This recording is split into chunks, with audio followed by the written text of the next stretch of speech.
She raised her hand full of hope, and the principal laughed. A farmer's daughter representing the school. In that outfit, she doesn't stand a chance. The whole classroom burst into laughter. She ran out crying. But what no one imagined was that her response would come the next day, with 4 bodyguards, a black limousine, and a name that would make the entire school go silent. Watch until the end. You need to see what this girl did with the humiliation thrown at her. Before the story begins, subscribe to the channel, hit the like button, and prepare your heart. Because what you're about to see isn't just a story. It's a slap in the face of prejudice and proof that no one can silence someone born to win. The silence in the room was broken only by the sound of high heels echoing on the light marble floor. Principal Marta entered with an upright posture, a cold stare, and crossed arms. She wore a flawless navy blue suit and a luxurious perfume that left a subtle trail of arrogance wherever she passed. "Very well, students," she said firmly. "Today we will choose who will represent our school at the National Sustainable Robotics Fair." The classroom, mostly made up of children of business people, doctors, and local politicians, stirred. Some smiles appeared, whispers began to circulate. In the back, sitting with hunched shoulders and eyes full of hope, was Leah, a 16-year-old daughter of a humble farmer who raised chickens and grew vegetables to sell at the town market. Leah wore a worn flannel shirt, jeans with a small patch on the knee, and her hair in a simple braid. She didn't have a modern tablet like her classmates. Everything she used was an old notebook, scribbled with ideas no one had ever bothered to read. She timidly raised her hand. "Principal, I'd like to apply for the spot. I developed an automated irrigation project using sensors made from recyclable materials." Silence took over. Some students laughed. Others just exchanged disdainful glances. One of them whispered loud enough for Leah to hear, "Garden irrigation. Typical farm girl stuff." The principal looked her up and down with a mixture of contempt and irony. Then she slowly walked toward her. "Miss Leah," she said slowly, making sure everyone could hear, "this fair is an international showcase. Bilingual schools participate, cutting-edge technology projects, students with robust resumes. And you really think that being a farmer's daughter, dressed like that, and with that project you represent our school?" Laughter spread like wildfire. Leah felt her face burn, tried to respond, but the words got stuck in her throat. The principal didn't stop there. "The school's image must be preserved. It's nothing personal, it's just a matter of common sense. This spot is for someone who knows how to present themselves at a prestigious event. Someone with presence, with appearance, with, let's say, elegance." She smiled, satisfied with her venom. Leah looked around, desperate, but no one defended her. A knot tightened in her throat. "If you have any sense, sit down and don't embarrass yourself any further, for your sake and ours." Leah broke down, grabbed her notebooks, bumped into a desk on her way out, and ran to the girls' bathroom with her eyes full of tears. She could barely see where she was going. The only thing she could hear were the echoes of laughter and those words, sharp as blades. The bathroom was empty. Leah locked herself in the last stall, fell to her knees, and cried like she hadn't cried in a long time. The principal's words kept replaying in her mind like a broken record. "You don't represent the school. Not with that project. Not with those clothes." Anger started to boil, not at the others, but at herself, for believing she could be different, for thinking that a good project would be enough. That effort and creativity still meant something. But on the other side of the door, someone was listening and feeling. Science teacher Helena had always observed Leah with silent affection. She knew her intelligence, her raw talent, the kind no one wanted to polish, and couldn't stand the injustice. She gently knocked on the door. "Leah, it's me, Professor Helena." No response. "I saw what happened, and I'm so sorry." That should never have been said, especially by someone who should inspire, not diminish. Leah slowly came out of the stall, her face wet, her eyes red. "I just wanted to show I was capable, that's all," she said with a trembling voice. but all they see is my clothes, my background. No one wants to know what I thought, what I created." Helena hugged her.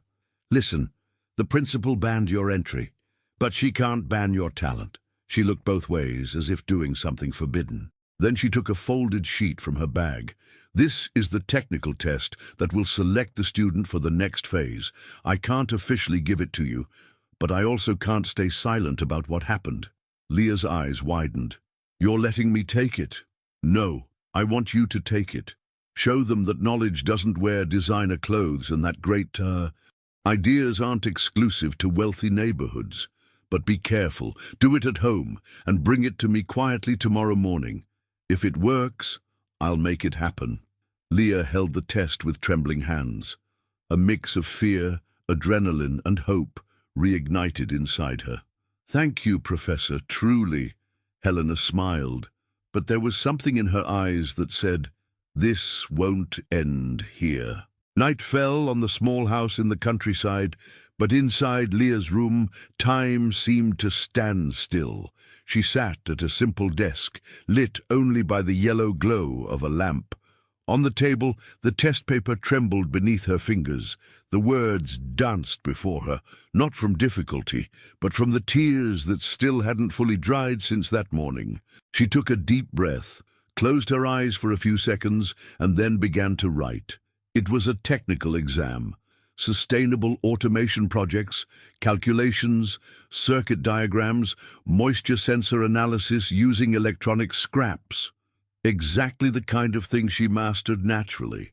Leah had learned to build systems using parts from junkyards, leftover electronics from the market, and even broken irrigation materials from the farm. But in that moment, knowledge battled pain. With every answer written, a memory of the humiliation returned. The principal's voice, cold as steel. "That spot isn't for you." The muffled laughter, the superior looks from her classmates. All of it seemed to whisper, "You're not good enough." She wiped her eyes, steadied her hand, and continued. It wasn't just a test. It was a silent scream. Each filled-in line said, "I exist." Each correct calculation was a reply to injustice. By the time she finished, it was past 11 p.m. Leah was exhausted, but somehow inside her, a spark remained, small but alive. She quietly went down the stairs, the test folded between her fingers. She found her mother, Donna Berenice, sitting at the kitchen table, knitting like she did every night. "Mom," she whispered. The woman looked up, immediately sensing her daughter's state. She dropped the knitting, stood up, and walked over. "What happened, my love?" Leah broke down, collapsing into her mother's lap like when she was a child. She sobbed uncontrollably. "The principal, she humiliated me, Mom, in front of everyone, said I couldn't represent the school because I'm a farmer's daughter, that my clothes didn't fit, that my project was too simple." Berenice closed her eyes for a moment, swallowing hard. Her heart shattered into 1,000 pieces, but she didn't let her daughter see. It was the kind of pain a mother keeps to herself. Leah continued, "I tried, Mom. I tried so hard. I studied and planned the project with everything we had. I thought it would be enough. I thought someone would truly see me, but all they see is dirt. Simple. Poor." Berenice held her close to her chest. "Look at me, Leah." The girl looked up. "Let me tell you something I've never told you. When you were born, I promised myself you wouldn't carry the same weight I carried. I was called a dumb country girl when I was young. I was humiliated for wanting to study. They told me a rural woman should keep her head down and accept it." She held her daughter's face with strength and tenderness. "But you are different. You have a shining mind, a strength that makes me proud. And no one in this world, no one, do you hear me, is going to tell you what you can or can't be." Leah bit her lip, trying not to cry again. "I just wanted them to see me. They will see you. And if they don't want to, they'll be forced to." She stood up, went to the cabinet, and pulled out an old folder filled with documents, clippings, and keepsakes. "Tomorrow, I'll go to that school myself. We'll handle this in a way that principal will never forget the name Leah." The girl looked at her, surprised. "But, Mom, what are you going to do?" Berenice simply smiled, a calm smile, but with something hidden behind it. A silent promise, a strength that only an enraged mother can convey. Sleep, my daughter. Tomorrow will be a new day, one of those days when the world learns not to mess with someone who comes from the earth, because those born from the earth are born strong. The two embraced, and for the first time since that morning, Leah felt protected, not by the school, not by the teachers, but by something greater, the love of a mother who was about to change the course of history. The next day, very early, a black limousine parked in front of the school. Tinted windows. 4 bodyguards stepped out, clearing a path with authority. The principal looked out the window, confused, until she saw a figure stepping out of the car. It was Mrs. Berenice, but she was not alone. And she was not just a mother, she was something much bigger. At 8:12 a.m., the calm routine of Monte Azul School was violently interrupted. The sound of tires slowly sliding across the asphalt caught the attention of the first arriving students. A shiny black limousine, with tinted windows and diplomatic plates, stopped at the main gate. 3 tall bodyguards, dressed in black with earpieces, stepped out with firm strides. One of them approached the school guard, who, completely lost, barely managed to stammer a greeting. "Good morning," said the guard without a smile. "We need to speak with the principal. Now." Before he could respond, the limousine's back door opened slowly. A tall man in a perfectly tailored graphite grey suit stepped out. He looked around as if searching for something very specific. It was Caio Navarro, CEO of one of the largest agricultural technology companies in the country, and no one there seemed to know that yet. He held a black folder in his hands, walking with confidence until he stopped in front of the trembling guard. "I need to speak with the principal immediately and urgently. It's about a student at this school." The student's name, however, had not yet been mentioned. But the presence of that man, the luxury car, the armed bodyguards, everything was causing a growing discomfort. Students and teachers began to gather at the windows. Phones appeared. Videos began to be recorded. Inside the principal's office, Marta was sipping her second coffee of the day when the receptionist knocked nervously at the door. "Principal, there's a man outside. He arrived in a limousine. He's demanding to speak with you." "Who is it?" "He said he's Caio Navarro." The principal nearly dropped her cup. The Caio Navarro. She jumped to her feet, smoothed her blouse, grabbed perfume from her purse, and quickly sprayed her neck. Within seconds, she was in the hallway, walking with her usual artificial elegance. But her heart was racing. She knew who Caio Navarro was. Everyone in the education and business sectors knew. One of the biggest investors in agricultural technology, founder of AGR Nuva, and one of the most anticipated judges at the National Sustainable Robotics Fair. His presence there was, at the very least, unusual. When she reached the gate, she forced a diplomatic smile. "Mr. Navarro, what a wonderful surprise to have you here. Please, come in. We can speak in my office." But the CEO didn't move. He opened the folder and pulled out a sheet filled with meticulous calculations, hand-drawn diagrams, and an idea that, as he would later claim, could transform small farms across Brazil.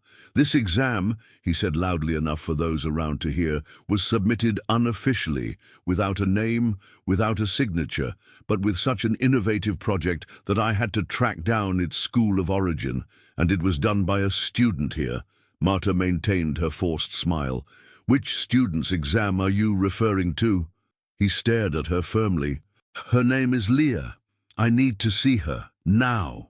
The principal's heart froze. Students watching everything exchanged glances. Teachers murmured to one another.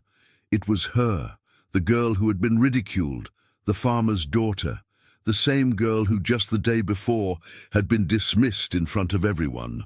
Oh, Leah, of course. But Mr. Navarro, there must be a mistake. This student was not among the official selections. There may have been a test leak. We did not authorize her participation. Caio crossed his arms. His expression hardened.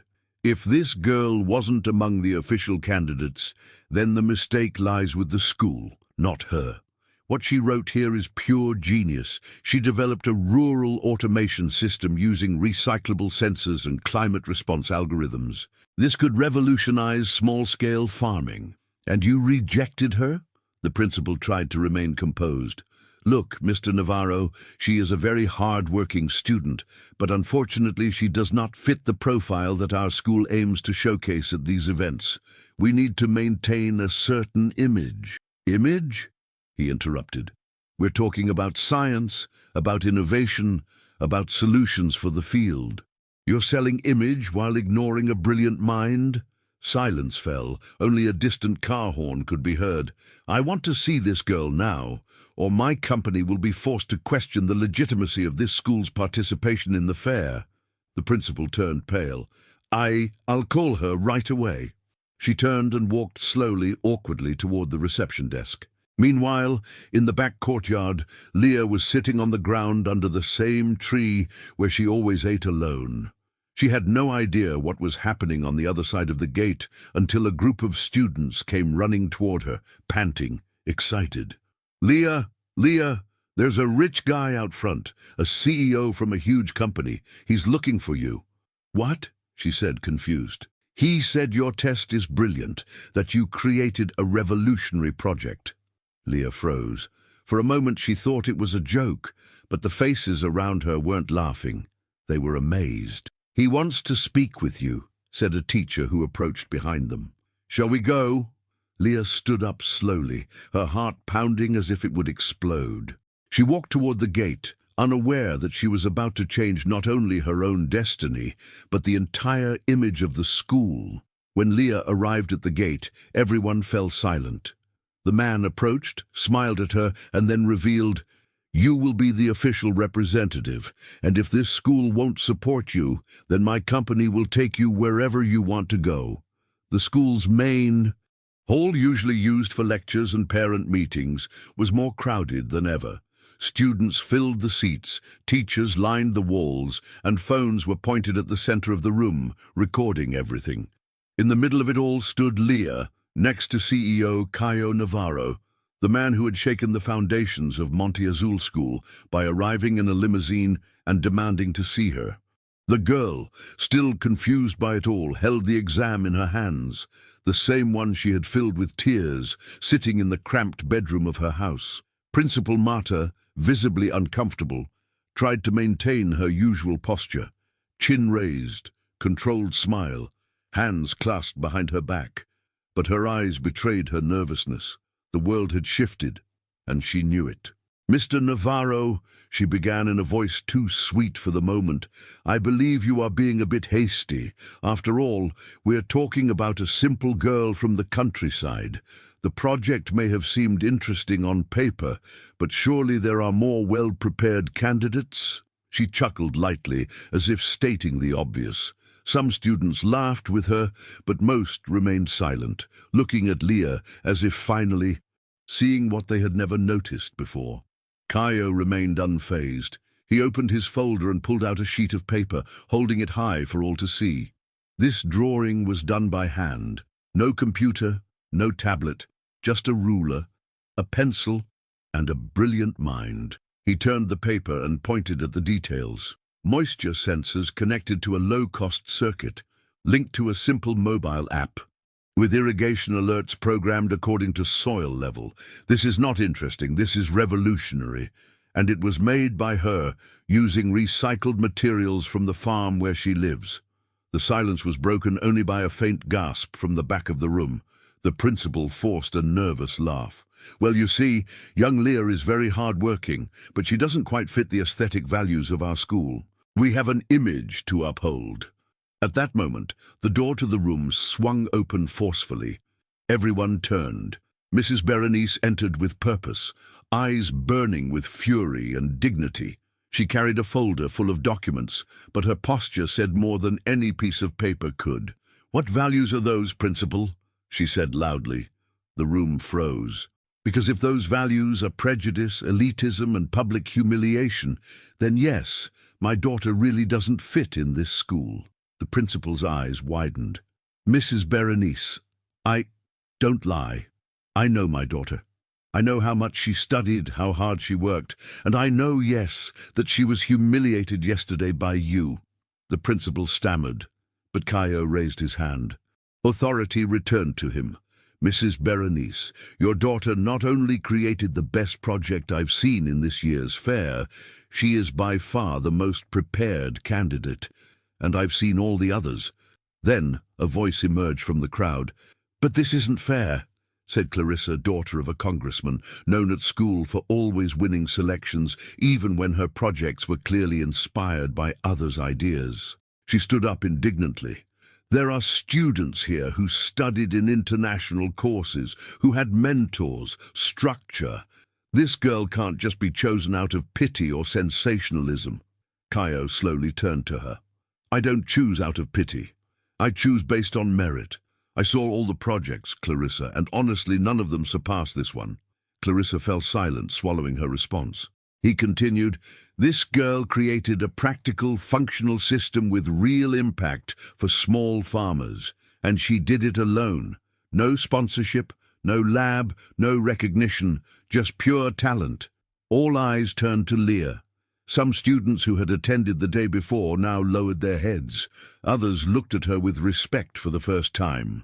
The principal tried to regain control. "But Mr. Navarro, the school is the one that chooses the official representative." "Not anymore," he interrupted. "From now on, my company is sponsoring Leah's participation. She will represent the invisible rural Brazil at the fair. If the school wants to keep its name associated, great. If not, it will be known as the school that tried to silence a genius." The shock was widespread. The final blow. Marta had no way out. All right. If it is the wish of the gentleman and the girl." Berenice stepped forward. "It's the wish of everyone who still believes in justice." Still silent, Leah looked at her mother, then at Caio, and finally at the full room. She took a deep breath. "I didn't want to be better than anyone. I just wanted a chance. And now that I have it, I promise I will honor every invisible person like me." Applause started slowly, then gained strength. Within seconds, the entire room was clapping, except for the principal, who just pressed her lips together in defeat. The atmosphere was euphoric. After the epic confrontation at school, Leah became a sort of local celebrity. In the hallways, she was now greeted with forced smiles and looks of admiration, many fake, but some real. For the first time, she felt that her work had broken the barriers that separated her from the elitist world in which she studied. Caio Navarro was quick to keep his promise. The next day, he took Leah to visit the headquarters of Agova, his agricultural technology company. Mirrored buildings, air-conditioned rooms, labs equipped with tools she had never imagined touching. It was another universe. There he introduced her as a promising mind, and in front of a team of engineers gave her space to develop a prototype of her project, an automated, accessible irrigation system for small properties. Leah worked day and night, eyes shining. The technicians respected her, but there was always a tone of condescension in the air, the kind that says, "How amazing that a simple girl came up with this on her own." But she ignored it. She was focused. In 2 weeks, the prototype was ready. It was functional, compact, and inexpensive. Leah wanted to take it to the National Fair and present it herself, but Caio, in his paternalistic tone, quickly reassured her. "Leave that to me, Leah. I'll take care of everything. Trust me, okay? You've already done your part brilliantly. Now it's on us." She smiled naively, happy, grateful. The day of the National Sustainable Robotics Fair arrived.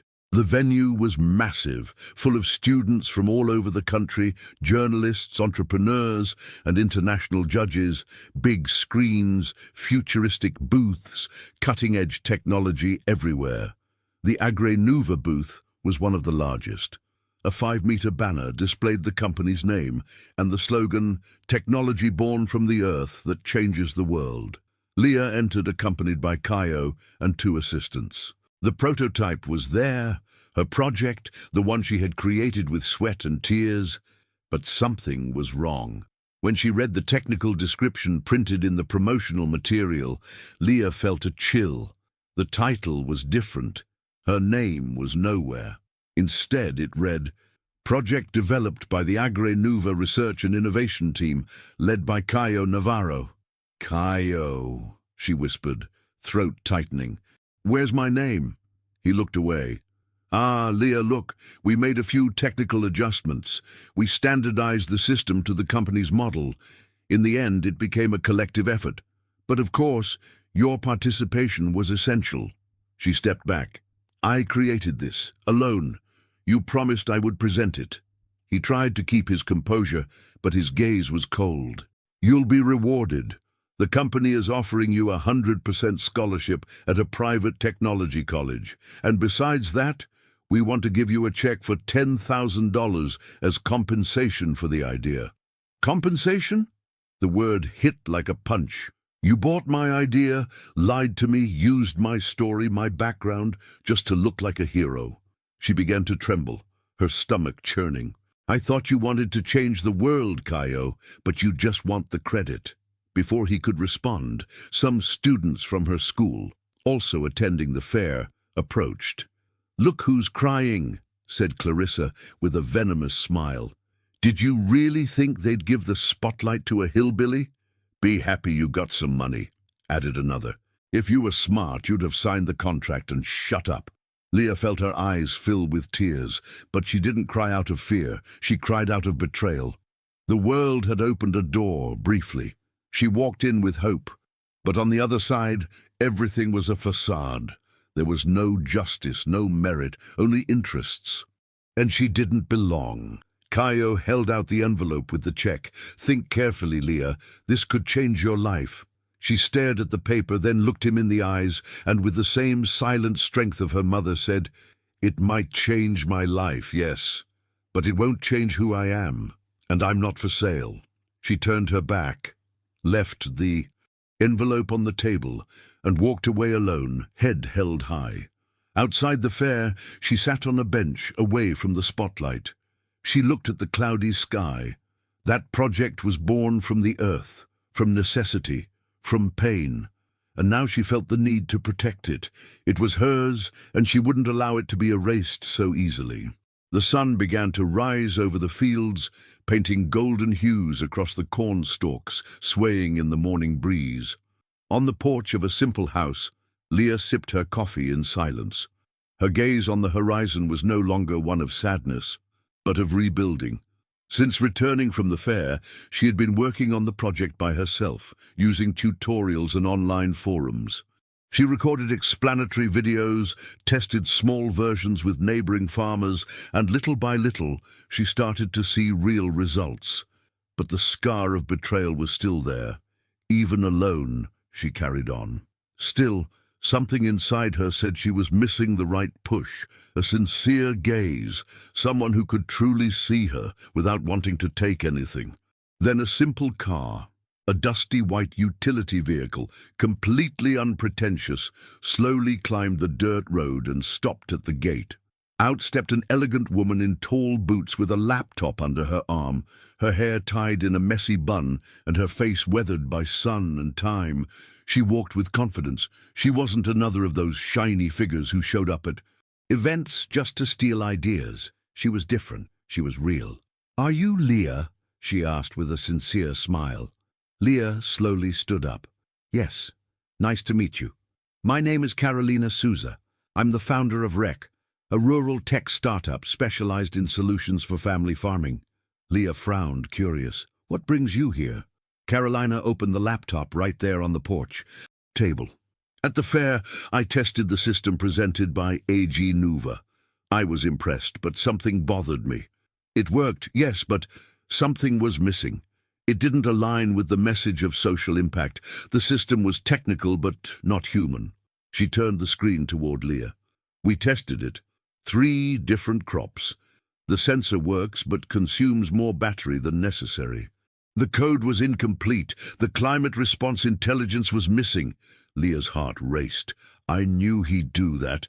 Actually," she took a deep breath, "I hid that part." Carolina looked at her, surprised. "You hid it?" "Yes, it was the most important part. the one that connected the system with real-time weather forecasts using public data. The part that made the project alive, adaptable to each region's climate, but deep down I didn't trust Kaio, so I didn't hand over everything. Carolina nodded without judgment. It was the best thing you did, because now I'm sure the idea is yours, and it's brilliant. She closed the notebook and rested her arms on the table. Leah, I don't have a fancy headquarters or infinite resources, but I have purpose.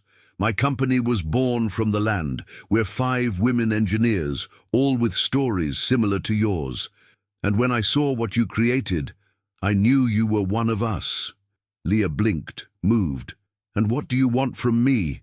I want you to come with me. I want us to develop this project your way, without erasing your name, without stealing your voice.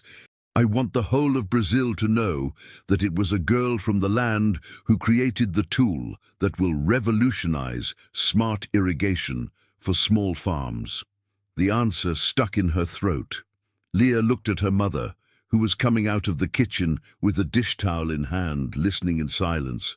Donna Berenice approached, discreetly wiping away a tear. Daughter, what do you think? Leah bit her lip.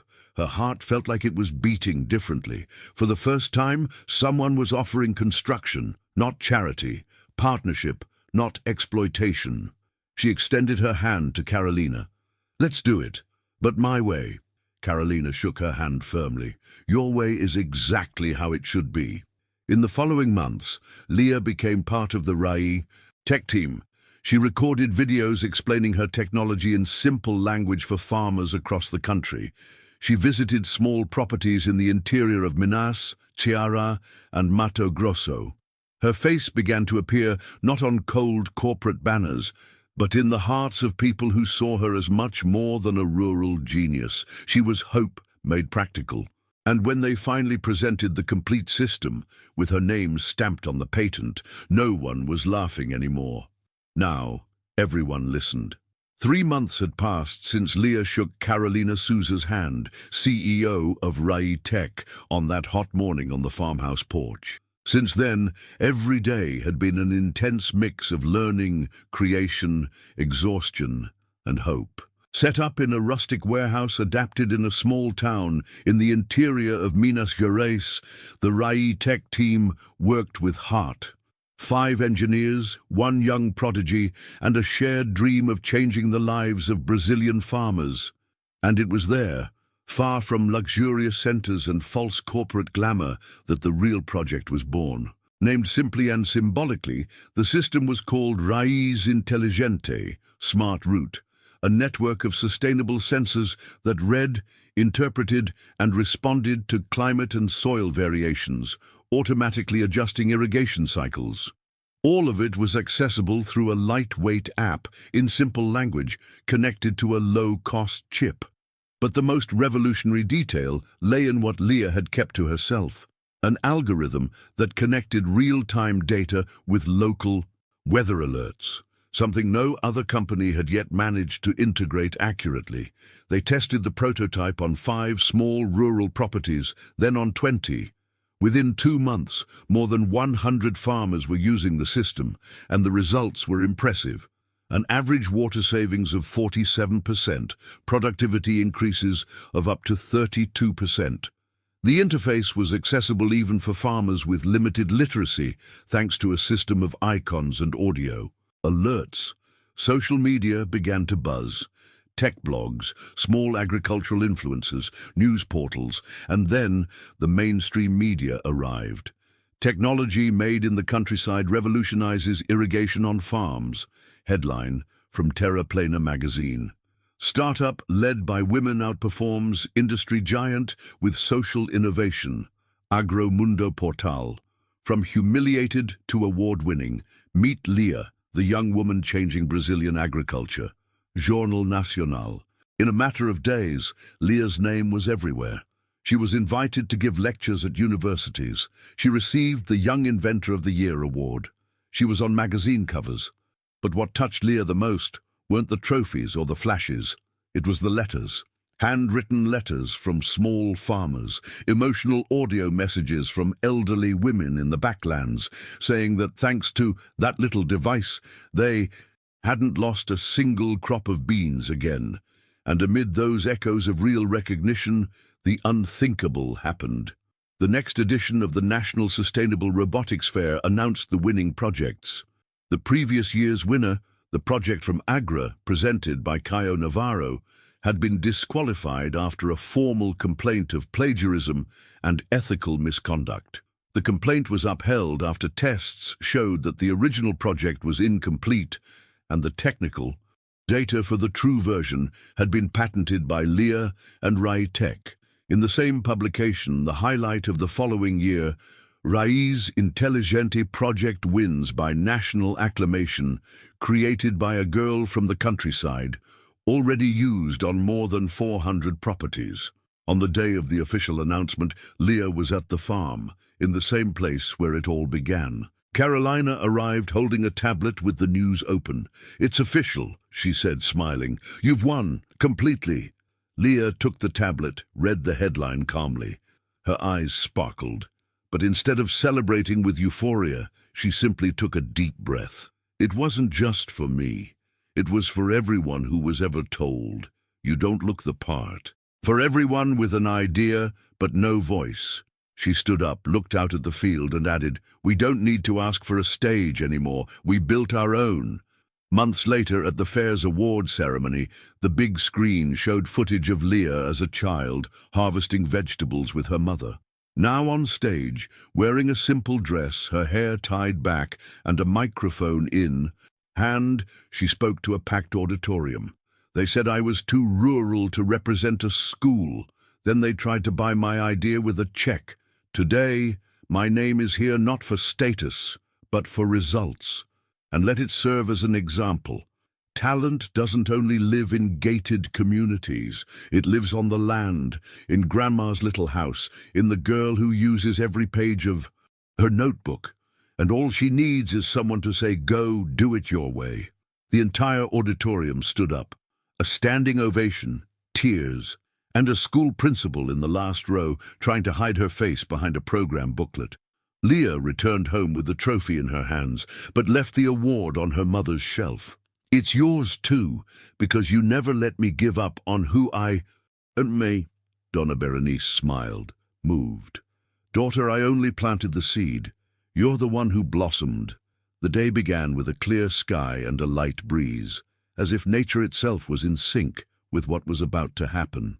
Inside the HIST building, the atmosphere was different. That morning, a quiet hallway led to the main meeting room. There, a group of engineers, investors, and journalists waited in front of a large LED panel, displaying the name of a new project. In the center of the room, Carolina Souza smiled in a reserved, almost maternal way. "Good morning, everyone," she said, adjusting the microphone. "Today, HIST has a new project. Today, we celebrate a new chapter in our story." She looked toward the door. "And who will open this chapter?" "It's her." The door opened. Leah walked in, hair down, posture strong, a simple blazer over her white shirt. Just 17 years old, but with the weight and composure of someone who had lived every phase of the struggle. She walked among those present, receiving applause like she had never heard in the schools she attended.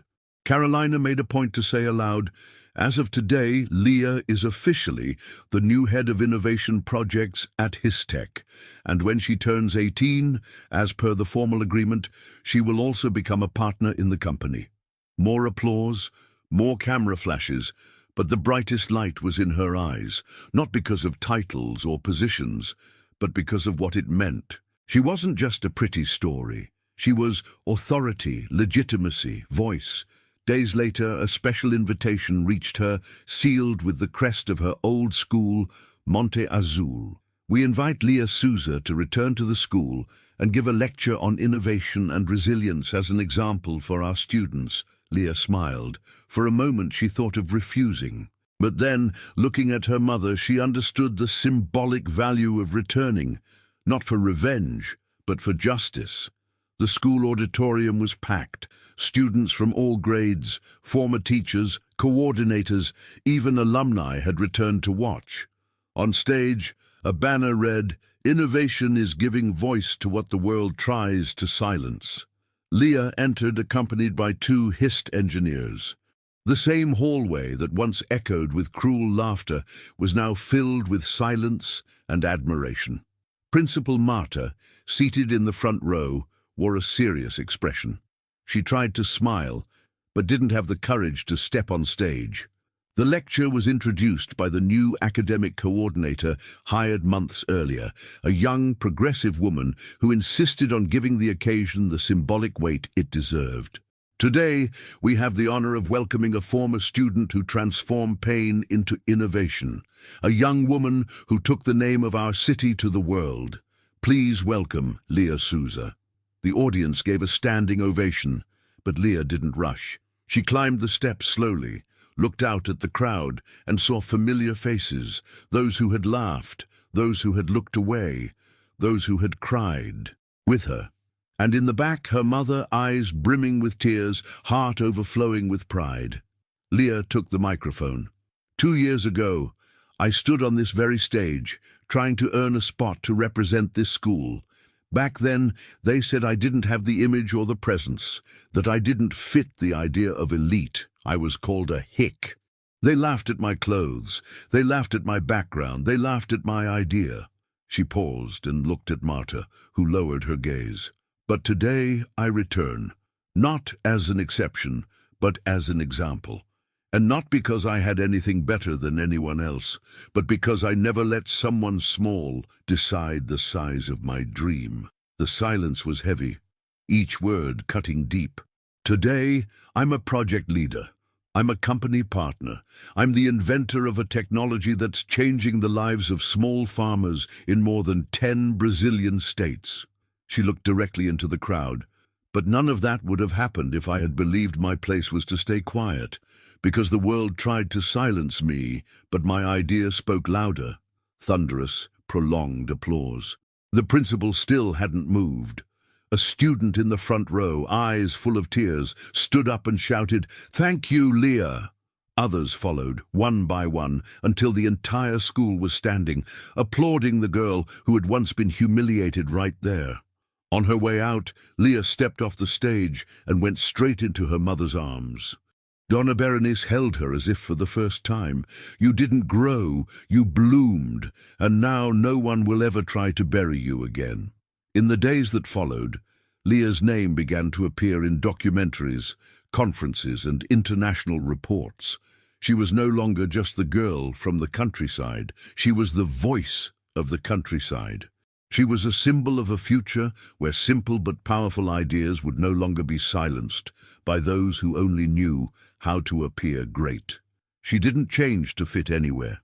She built her own space and left the door open for many others to enter. If this story touched you in any way, if you've ever felt small in a place that only values appearances, if someone ever doubted your talent because of where you came from or how you dressed, share this video.